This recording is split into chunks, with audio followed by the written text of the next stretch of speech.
The most fascinating aspect of the whole exhibit is the detail, whether it be the Leaning Tower of Pisa or St. Peter's Square. The playing experience needs to be changed as well. The glass in the dasher system is a $150,000 repair. The ice resurfacing machines are 16 years old, and they cost $90,000 apiece. That a criminal investigation of its safety problems have begun. The automaker says that the jury is seeking documents related to the unintended acceleration problems in their vehicles. Justin, as you can imagine, fans were overly excited. This is the first time SU's been ranked #1 in the country during the regular season since the 89-90 season. The Zamboni behind me continues to clear the snow that continues to fall. The glass in the dashers still hasn't been installed yet. A settlement has been reached in a lawsuit a gay teenager filed against Mohawk Central School District last summer. The teen, now 15, complained he was bullied for acting differently from other boys. A marquee as old as the arena itself. It's so old, in fact, that those letters aren't even made anymore. The only place they can be found today is on eBay. The War Memorial Arena, a place that has seen countless sports games, a variety of stage shows, and great concerts that even included the Rolling Stones. But today, it is known as the old building downtown where the Crunch play. The reason? Not much has changed. Much changed. The new seating is a little bit more comfortable, a little bit more than what it was, but I'm used to the same old, same old. Inside, the turnstiles are original, and the auditorium looks the same as it did opening day. And the outside is no better. What you're looking at now is the marquee at the War Memorial Arena. A marquee as old as the arena itself. It's so old, in fact, that those letters aren't even made anymore. The only place they can be found today is on eBay. Just another sign that this old place is really starting to show its age. And the age of the arena is hurting the overall fan experience. The Crunch Club for season ticket holders looks like a scene from the 70s. The hallways are narrow and tight, and even the restrooms have problems. A lot of issues sometimes when we overcapacitate up there to 6,000 plus people. We have that many people running. It is kind of tough sometimes to keep all the restrooms from overflowing and having issues, and that's bad. The fan experience isn't the only thing that needs to be changed here at the War Memorial. The playing experience needs to be changed as well.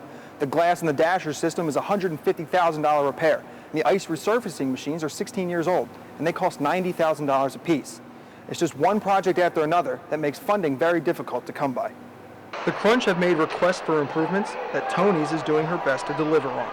We redid the locker rooms for the Crunch this year because they're in bad shape. The lockers were old. They weren't the kind of lockers that all the other AHL teams had. And the Crunch were continually getting comments from the other hockey teams that, oh, you play in that dump, you play in that dump. In part 2, Connor Orr will reveal the plans to improve the arena and how Tony's and her staff will fight to get it back to its glory days. Reporting for News 10 Now, I'm Bill Mitch.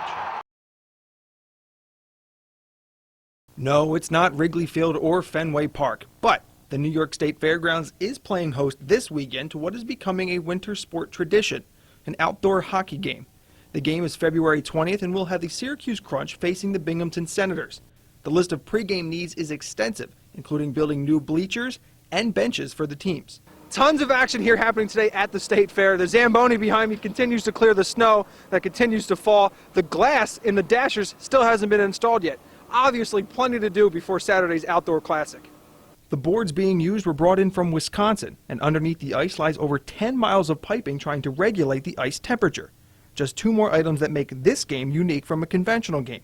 But the one thing that no one ever has to worry about with an indoor game is weather. Weather. That's the biggest challenge with an outdoor rink. I built, probably 300 or 400 rinks throughout the country, but this is the biggest problem is the weather. You just don't know what's going on. As far as the needs of the players go, they're going to be facing some changes as well when it comes to playing outdoors. Our kids haven't dressed, and when you think about it, when you take a look at the locker room, their benches, it's almost like they're back home in their garage, dressing with their bag in front of them. They, as silly as that sounds, they're not going to walk into a room with all their equipment already hung out in the way they like it and such. Along with finding a location for both the Zamboni and sound equipment, preparation for this game has become a full-time job that the Crunch hope will pay off in the end. When it's all said and done, we're going to have a hockey game.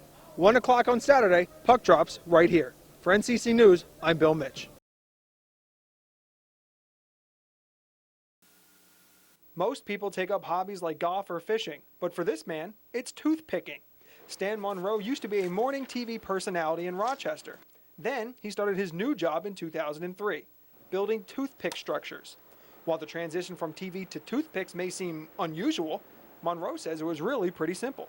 The kind of reporting I did was early morning TV wacky guy. I love to entertain people. This is just a subset of it without the stress. Toothpick City 1 was his first major project, and now that's on display at a museum in Spain. Currently, Monroe is working on Toothpick City 2, with each structure taking anywhere from 3 days to 3 months to complete. When it's all finished, this one will have nearly 4 million toothpicks and will cost him about $10,000. The most fascinating aspect of the whole exhibit is the detail. Whether it be the Leaning Tower of Pisa or St. Peter's Square, it's something museum goers say you have to experience firsthand. Impressive, I guess, would be a kind word, but that doesn't say it. Monroe knows that no matter what he's building, he's going to have lots of long nights and need plenty of glue. Bill Mitch, NCC News.